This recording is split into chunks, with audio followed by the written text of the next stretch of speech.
Vamos a ver minerales principalmente son hidrosolubles. Estas son moléculas y estos son elementos, átomos o iones.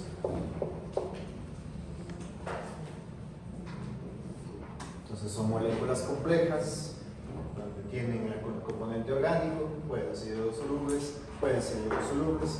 Tenemos estas diferencias particulares, y los minerales, en este caso, tienden a ser lo que usualmente comen, salvo el hierro, su presencia solo requiere de unos pocos miligramos, y en ciertos casos microgramos, y en algunos casos ni siquiera se sabe cuál es la dosis mínima, pero se sabe que hay una dosis requerida de esos minerales para el funcionamiento normal de la vida en general. Ejemplos de vitaminas.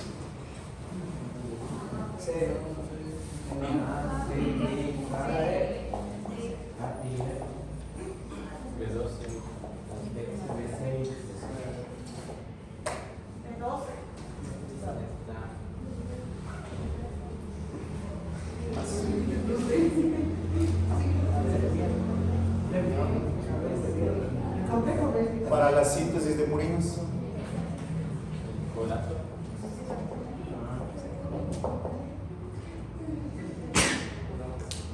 Usualmente, si no consumo vitamina A, ¿con qué está asociado?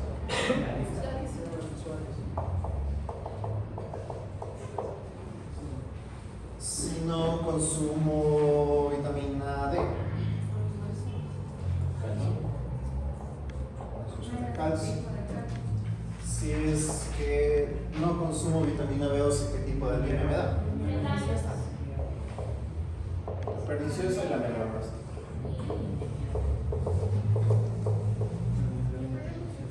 Entonces se entiende que la deficiencia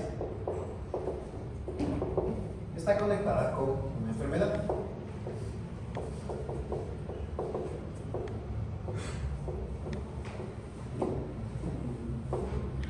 Si no consumo suficientes vitaminas, me va a generar una enfermedad. Pensemos ahora sí en minerales. ¿Qué les dije? Hierro, ¿qué más? ¿Qué más?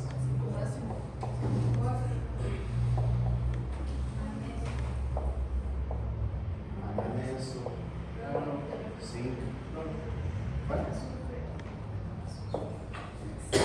¿Qué pasa si tengo deficiencia de hierro? ¿Cierto? ¿Estos dos para qué sirven? ¿Cierto?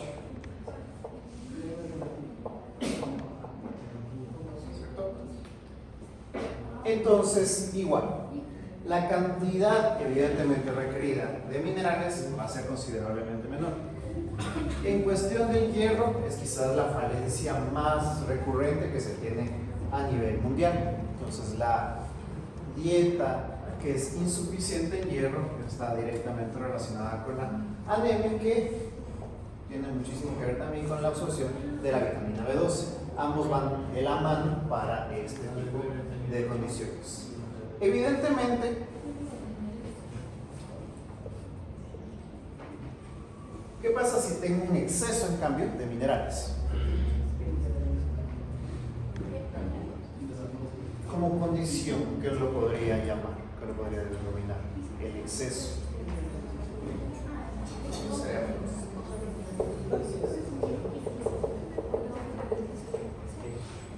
Puede tener una toxicidad por metales pesados, puede tener una toxicidad por algunos elementos, no solo que se mineralicen, sino que en este caso se puedan acumular. Por ejemplo, el calcio, ¿qué tipo de exceso me podría generar? No a todas las personas. Cálculos renales. En las personas que están más, digamos, que tienen esa posibilidad. Entonces, un exceso de calcio tendría una relación bastante, bueno, no es tan severa, pero digamos de consideración. el exceso de, por ejemplo, el cloruro de sodio, ¿en qué condición debería ser cuidado?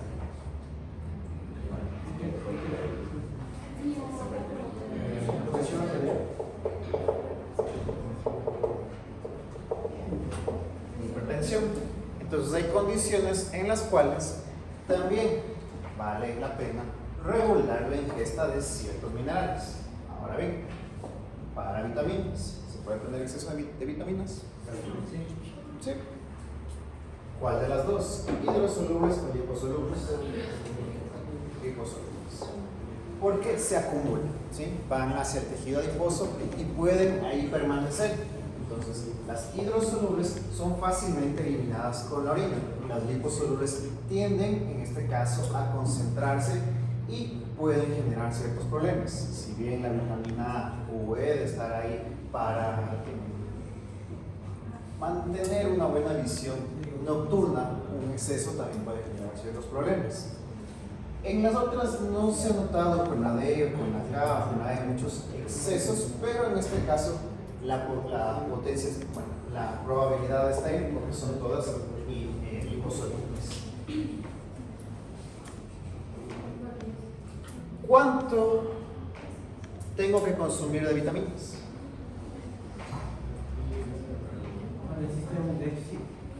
No cuánto, sino cuánto. Cantidad. Depende de. Según el complejo que la que yo tomaba, decía que se tenía que tomar una vez después de cada comida. Decía, no sé. ¿Quién dice? De la paridad. Es que es así. Tome una cápsula 2 veces al día.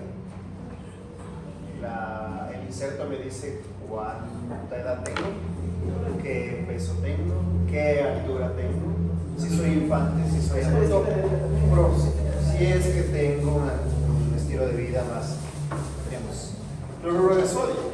Si es que yo sudo bastante, voy a perder mi cloruro. Y si es que soy alguien que suda y que suelta mucho cloruro de sodio, entonces mi ingesta de cloruro de sodio va a ser mayor. Entonces ya no voy a tener, no estoy manejando una toxicidad, sino tal vez una hiponatremia, porque todo el sodio va a estar diluido, posiblemente por el agua. Entonces depende. Muchas veces tomamos como que esto es algo dado. Es algo bastante particular que se ve, por ejemplo, en esto de las etiquetas alimentarias. Hay que ser sumamente crítico de los productos que consumimos. En referencia a qué valores se hacen estos cálculos de la grasa, de la proteína, del sodio, del potasio, de los carbohidratos, del colesterol. ¿Cuál es a qué hace relevancia? ¿7% de qué? ¿10% de qué? De la cantidad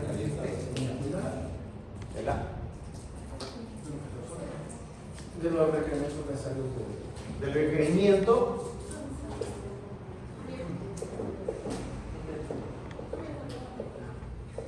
diario. Pero de vuelta, 10% para quién?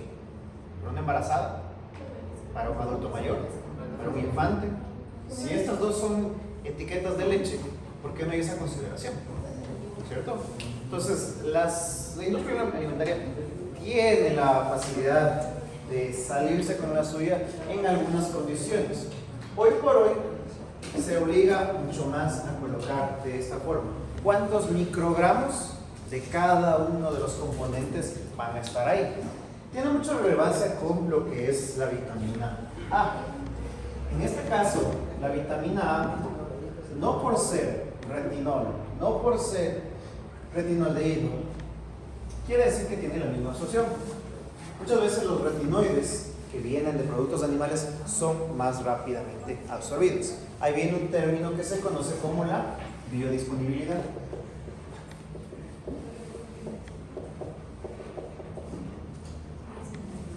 Lo que les mencionaba, el hierro es fácilmente absorbido porque está más biodisponible. Ese hierro ferroso puede ir directamente a la hemoglobina. Hierro inorgánico tiene menor probabilidad de ser absorbido porque tiene menor biodisponibilidad. En este caso particular, el betacaroteno, ¿a qué tipo de alimentos suele estar asociado?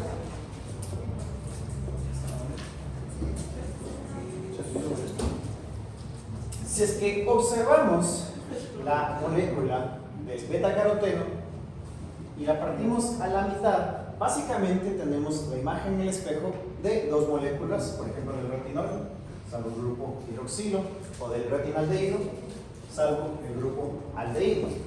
Entonces, en teoría, yo debería tener dos moléculas de retinol añadido el grupo hidroxilo, dos moléculas de retinaldehído añadido, en este caso, el grupo aldehído. Realmente la síntesis va así. Del betacaroteno tengo retinaldehído, del retinaldehído tengo retinol. ¿Cuánto del betacaroteno realmente está, en este caso, biodisponible? La relación es de 6 a 1. Entonces, por cada molécula de betacaroteno, por cada 6 moléculas de betacaroteno, apenas una se vuelve biodisponible, en este caso, para mi absorción, para aportar a esas funciones que le habíamos mencionado, lo de la vista. Entonces, no todo, no por decir que tengo vitamina A, estoy diciendo toda la historia. Realmente debería indicar que está ahí. Evidentemente, como consumidor, si ya es difícil que me pongan vitamina B1, B2, B6 y pensar qué es la diferencia entre cada una de ellas, si es exactamente lo mismo, solo cambian el número, es un poquito más difícil indicarle al público en general que el alimento tiene retinol, que el alimento tiene retinaldehído o que el alimento tiene betacaroteno. Pero uno sí debería tener ese conocimiento, esas ideas, porque precisamente no es que todos aquellos se van a absorber de una misma forma. Usualmente los retinoides que vienen a partir de productos animales suelen ser absorbidos de una forma más eficiente. ¿Sí? Si es que observamos, por ejemplo, que está en la zanahoria, ¿sí? Está en una serie de productos de estos retinoides, pero por ejemplo, por coloración, también lo encontramos en la yema del huevo. Entonces, ese va a ser mucho más biodisponible que lo que voy a encontrar en la zanahoria. ¿Quiere decir que es más sano? No necesariamente. Ya tendrá que ver otras condiciones que van a la par de aquí, ¿sí? Pueden ser preformados en esos productos animales, en los productos vegetales o metabolizados a nivel intestinal. Y aquí hay una condición bastante particular. Precisamente a nivel intestinal es de donde parte esta divergencia en cuanto a qué tanto es biodisponible. Porque a nivel intestinal ciertos componentes, ¿sí?, van a darme o ácido todo transretinoico o ácido 9 cis retinoico, o también me van a dar ácido retinoico, que no sirve para nada, que se va en la orina. Entonces, los mismos mecanismos aquí de metabolismo hacen que ciertos componentes sean útiles y otros totalmente inútiles. De ahí viene la condición de que sean tal vez no tan biodisponibles o no tan efectivos cuando pasa, en este caso, la digestión a nivel intestinal. Entonces, son de las problemáticas que tenemos con la absorción de ciertas vitaminas. Y eso es tomando en cuenta que tengamos todo nuestro intestino íntegro. ¿En qué condición? Ya no tengo partes, por ejemplo, del intestino.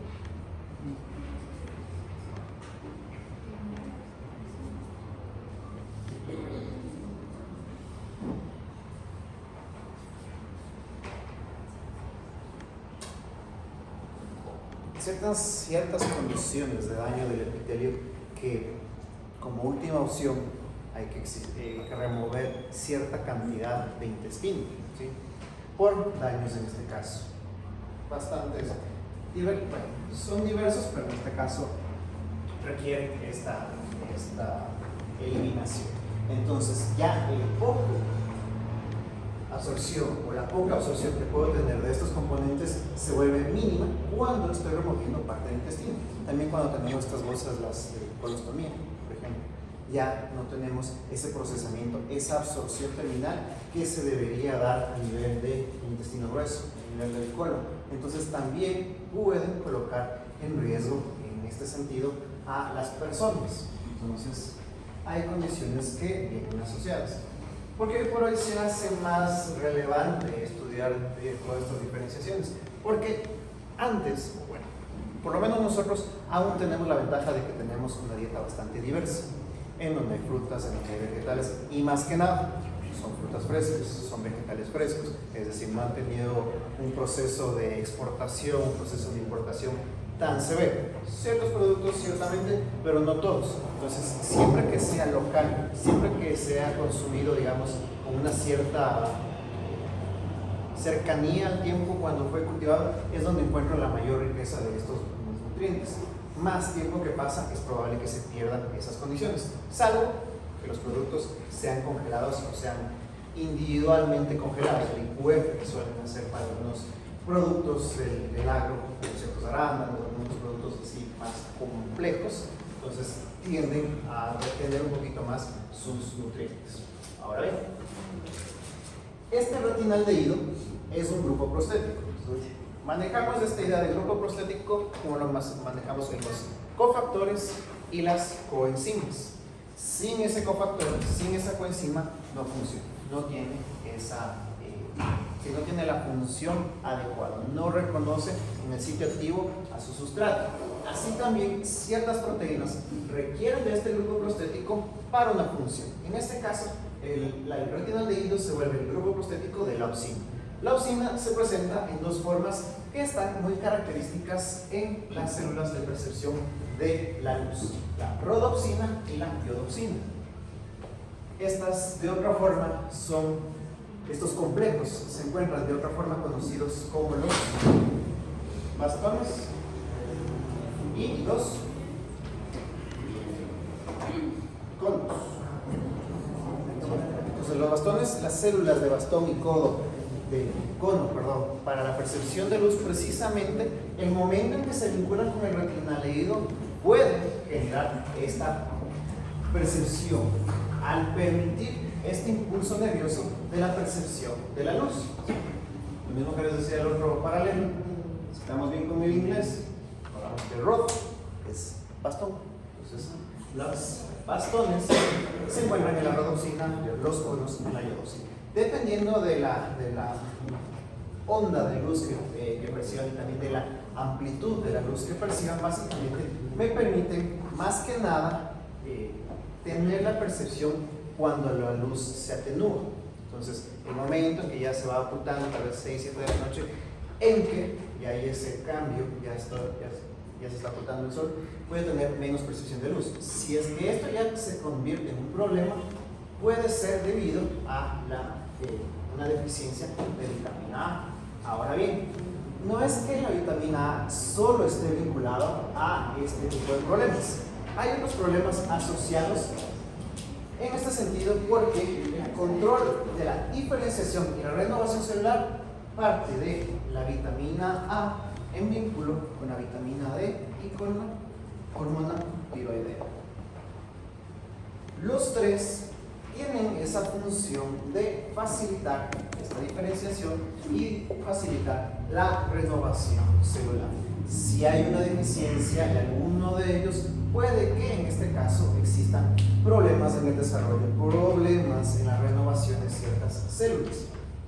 Entonces, me van a permitir en este sentido la regulación del crecimiento y la diferenciación tisular.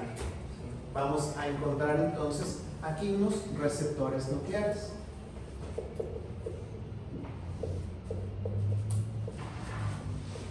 Si evidentemente la modificación va a ese ADN, debe existir algo en el núcleo que indique, que motive, en este sentido, la condensación y procesos de síntesis de ese material celular, y también el momento en que debe dejar, o ya la división no va a seguir en adelante. vamos a tener también receptores exclusivos del ácido retinoico, tanto de la forma cis como de la forma trans. Entonces, salvo ese ácido retinoico, no cis, no trans, ese es el que no tiene influencia sobre la diferenciación, sobre la renovación celular. ¿Vale? La deficiencia, en este caso, está asociada no a la ceguera en sí, sino a lo que es más específicamente esta celanoftalmia está referida con la ceguera nocturna. No es que se pierde la vista completo, solamente que es muy difícil acoplar mis ojos precisamente al cambio, en este caso a la oscuridad. Creo que no sé si es más historia o mito urbano de por qué los piratas tienen un parche en el ojo.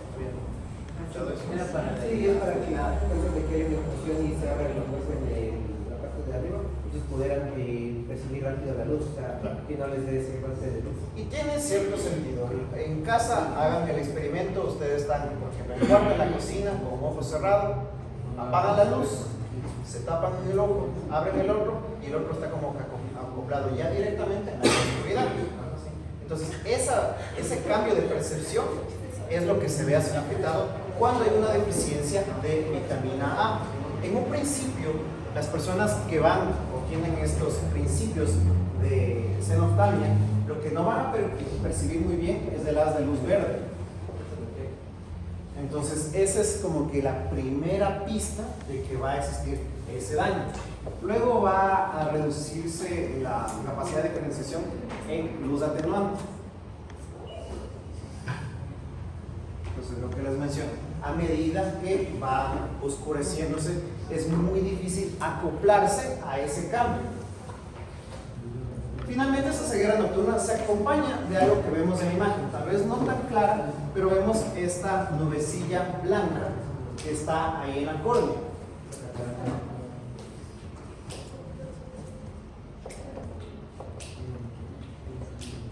Tenemos un cambio de epitelio en córnea por queratina. Entonces se forman esas manchas que serían ya indicativos de una deficiencia bastante marcada en este sentido de vitamina A. Entonces, también existe una problemática con la diferenciación de las células del sistema inmunitario. Esto, digamos, va de la mano de otra condición, en este caso, que suele estar pues, bastante... Bueno, si es que en este sentido no tengo esa diferenciación, la persona que ya se encuentra con esta deficiencia se vuelve más vulnerable a enfermedades infecciosas.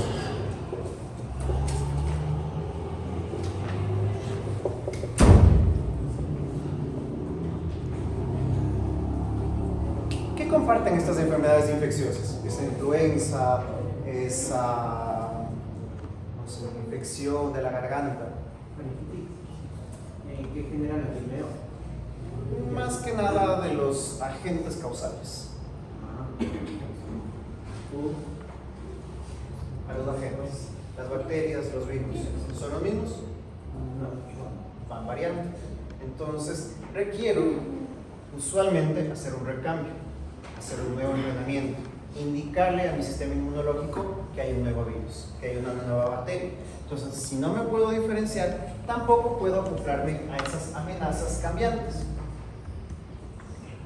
Entonces, esto resulta en una problemática para lo que sería la adaptación, o más bien, las personas que tienen esa deficiencia también van a ser mucho más vulnerables a enfermedades infecciosas.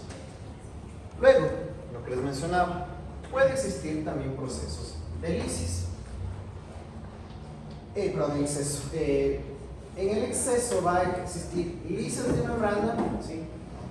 Si es que rompo la membrana de la célula, ¿qué va a pasar con los contenidos? Todo se riega, ya no tengo límite. Entonces, tengo una gran cantidad de solutos. La cantidad de solutos requiere que ingrese más agua. Por ejemplo, al líquido cefalorraquídeo. Como tengo progresivamente más y más agua de acuerdo a esas células dañadas, incrementa la presión de mi líquido cefalorraquídeo.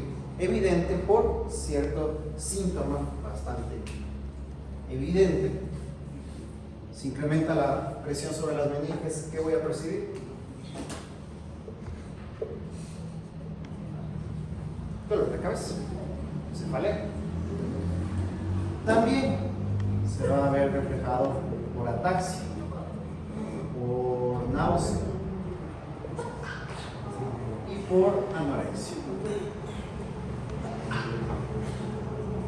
En los casos en donde hay ese exceso de vitamina A, van a dañarse también ciertos tejidos. Hepatomegalia, va a existir una descamación a nivel tisular, pero también esto de la hipercalcemia. La absorción del calcio, ¿a qué está asociada? Normalmente esos suplementos de calcio no vienen solamente con calcio. ¿Qué vitamina viene con ese componente? ¿Sí? A ver, y de vuelta, la vitamina A trabaja bastante de cerca con la D. Entonces, ese exceso también en la vitamina D hace que se eleve la concentración de calcio. Tenemos entonces una hipercalcemia.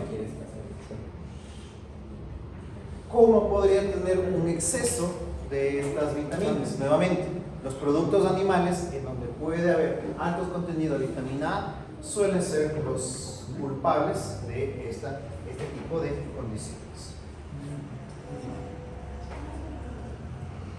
La vitamina D.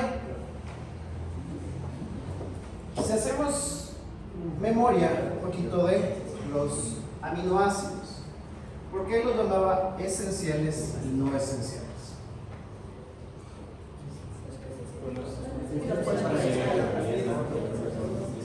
Si es que los puedo sintetizar, si es que no los puedo sintetizar. Los que no los puedo sintetizar son los esenciales, ¿cierto? Entonces, esos son los que mi cuerpo no puede sintetizar. Entonces, ¿por qué en esta analogía diría que la vitamina D no es una vitamina plenamente? Si es que hago la analogía completa, este sería un aminoácido no esencial. ¿Por qué?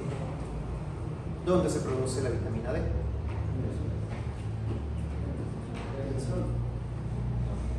Con el sol.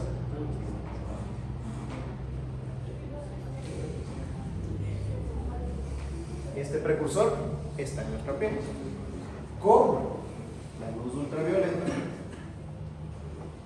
va a cambiar a la vitamina D y esa le da una secuencia de iniciación hacia la colecalciferol y el calcitriol. Entonces, en teoría, digamos, nosotros no deberíamos consumir vitamina D, no deberíamos consumir vitamina D como suplemento, tanto y cuanto estuviéramos expuestos, plenamente expuestos al sol, al menos 20 minutos por día.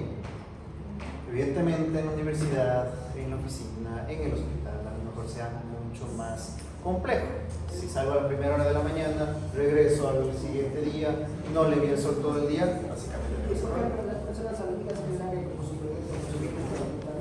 por su condición, si es que son albinas, si es que tengo algún problema de la melanina, si es que, como ciertas personas tienen una mayor incidencia de melanoma o de cáncer a la piel, en este caso sí, van a requerir de un suplemento, pero la gran mayoría de nosotros, en teoría, nuevamente, podríamos generar tanta vitamina D como necesitamos.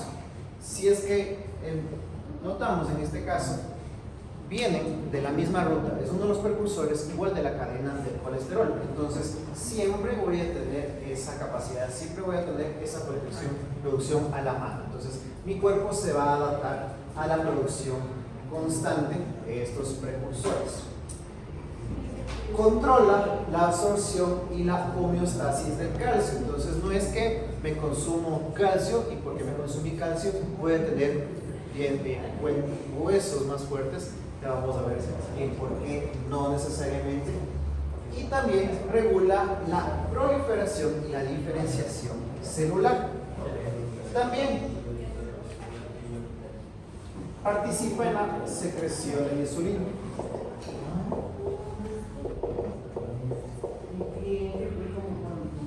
Por la diferenciación celular. Las células beta, en este caso, requieren de esa diferenciación y que evidentemente, si es que no estamos hablando de una diabetes tipo 1, tendremos una célula funcional que produce insulina. Entonces requieren de este mecanismo que va hacia el núcleo, a ese receptor nuclear, y le va a decir, tienes que producir más células que a su vez van a producir insulina. Van a estar relacionados también con los dos linfocitos, o digamos las dos células de defensa, las células T y las células P. Las células T, en este caso, son las que producen las interleucinas.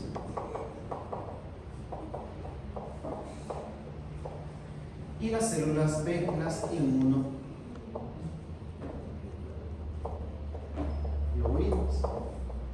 Entonces también esa diferenciación me permite en este caso tener todas las defensas de las defensas iniciales y las defensas posteriores, en este caso a las infecciones. También van a estar a cargo de la síntesis, secreción de las células tiroideas y paratiroideas.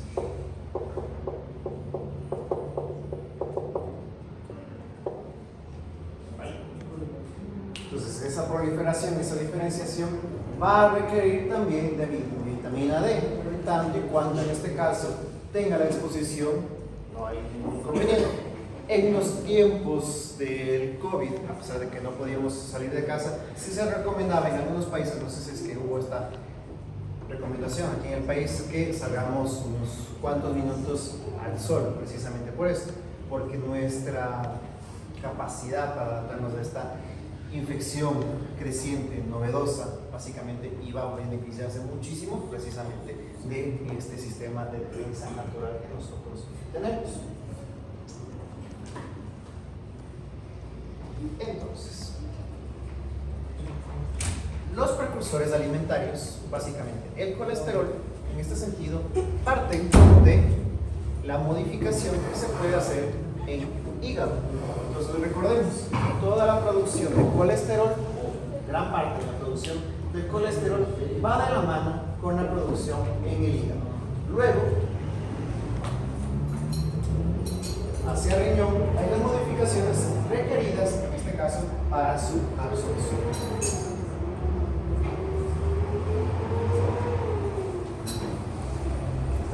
¿Cómo hace entonces la vitamina D para mantener esta homeostasis del calcio?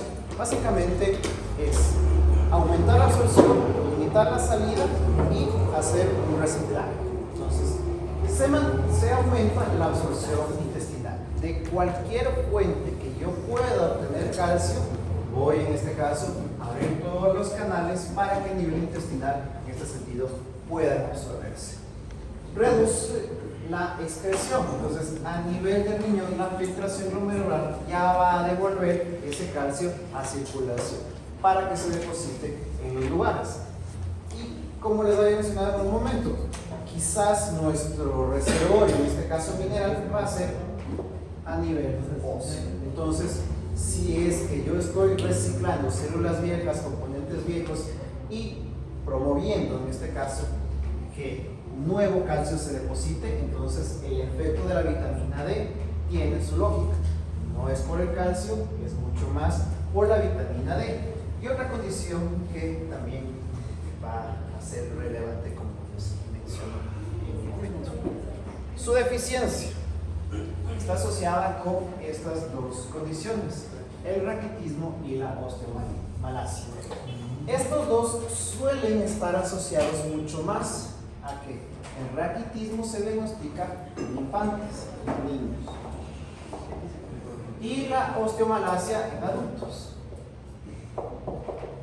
No es todo un siempre, pero en todo caso, esta formación de espina bífida o ciertos huesos que se están formando mal, o inclusive cuando el niño no está alcanzando la curva de crecimiento, pueden estar asociados precisamente a esta absorción de la vitamina D. Su exceso no es que todas las personas se den, es particularmente en lactantes que tienen esta sensibilidad. ¿Qué va a causar ese exceso de vitamina D? Entonces es literalmente a esto, ¿sí? ¿No es cierto? Tenemos infantes que con una limitada concentración de vitamina D pueden, en este sentido, tener una contracción de vasos sanguíneos. Evidentemente con esto viene una presión arterial elevada y lo que se conoce como calcinosis, que es un depósito, una calcificación de tejido blanco.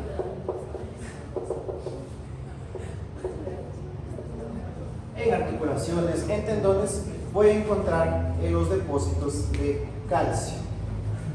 De todo lo que dije, de las condiciones maneja principalmente, que probablemente deje afuera, que normalmente está muy asociada a la vitamina D y al calcio. ¿Qué enfermedad que se da en mujeres después de cierta edad, que supuestamente está relacionada con el calcio? Osteoporosis.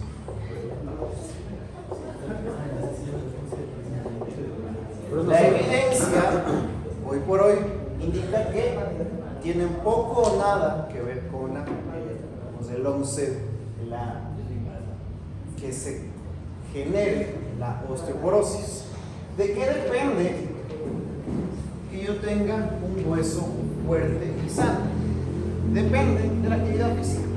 Entonces, esa constante remineralización que va a tener se debe a la actividad física, a caminar, a hacer algún deporte, a no tener una vida sedentaria. Entonces, una persona que lleva una vida sedentaria va a tener mucha más incidencia en este sentido de esta osteoporosis.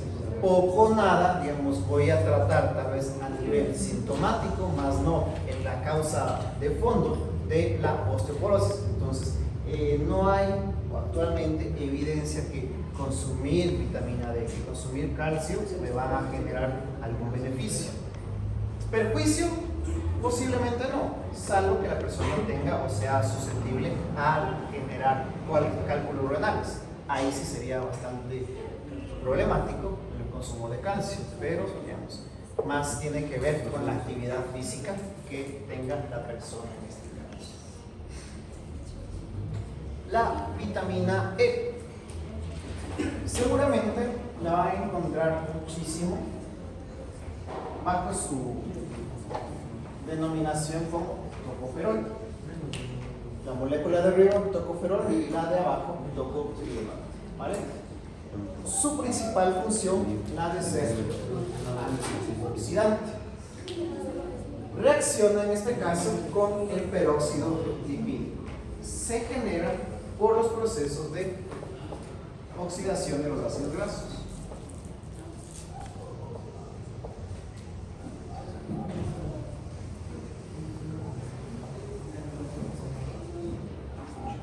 Les había mencionado en el tema de los lípidos. Tenemos nuestros aceites de canola, nuestros aceites vegetales y también tenemos mi aceite de oliva. Extra virgen, pero suelen venir en botellas diferentes. El de oliva de vidrio, idealmente, o al menos verde, de vidrio verde o verde. ¿Qué es lo que tratan de hacer? Refractar un poquito la luz ultravioleta,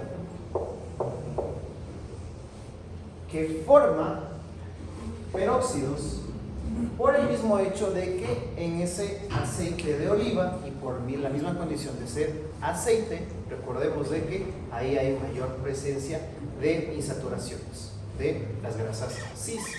Entonces, en cada uno de esos dobles enlaces, menos cis, voy a encontrar lugares donde se puede oxidar esos ácidos grasos y se puede generar la rancidez de ciertos productos. Entonces, vayan a casa, cuando lleguen a casa, revisen los aceites que tienen y seguramente encuentren como tocoferol o como vitamina E como antioxidante. Entonces es un sistema de defensa natural para que no se dé esta oxidación, en particular por la rancidez de este tipo de aceites, pero también para prolongar la vida útil al evitar esta formación de estos peróxidos. Esos serían los daños principales que se generarían cuando no se cuentan con esta vitamina. Entonces, si eso hace a nivel de aceites, imagínense la ventaja que le da a nivel de mi célula.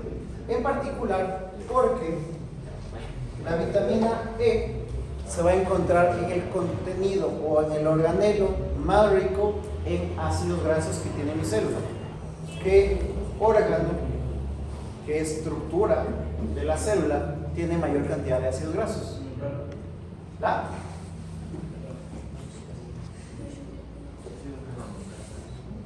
Membrana. Entonces la vitamina E con el colesterol van a aportar a la fluidez de membrana.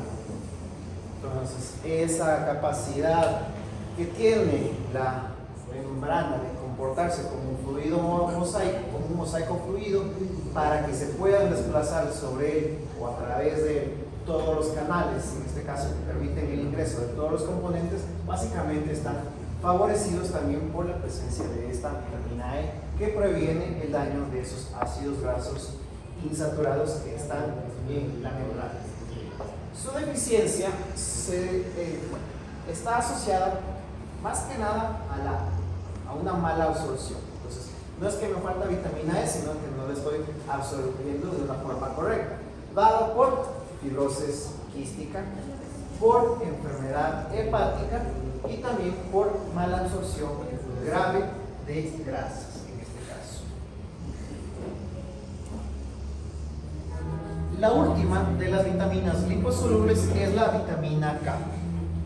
Tiene características bastante particulares cada una de estas.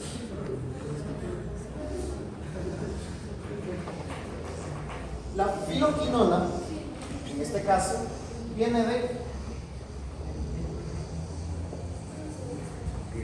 vegetales que usualmente se los conoce como vegetales verdes. No quiere decir por el color, sino más vale va hacia una naturaleza. El pimiento verde tiene vitamina K. El pimiento amarillo tiene vitamina K, a pesar de que no sea verde, solamente que el pigmento amarillo domina la coloración. De todas formas sigue siendo un vegetal verde. El pimiento rojo de la misma forma. Entonces, no es tanto al color que está ahí, sino a la naturaleza de los pigmentos. Entonces, esta filoquinona tiene origen vegetal.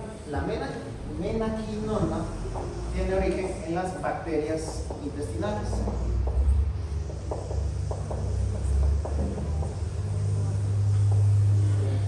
El mecanismo pleno de cómo se da esa transformación, cómo se da esa absorción, no está plenamente comprendido, pero en dietas en donde hay modificación de la población de bacterias. Nuevamente, en estas personas que viven con estas bolsas de colostomía, básicamente voy a tener menos de este componente de la menaquinona y no existe esa absorción o los problemas asociados. Y la menadiona es un compuesto sintético.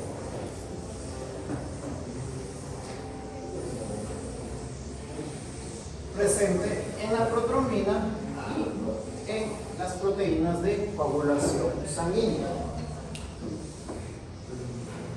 ¿Qué componente se emplea, en este caso, para inhibir la coagulación?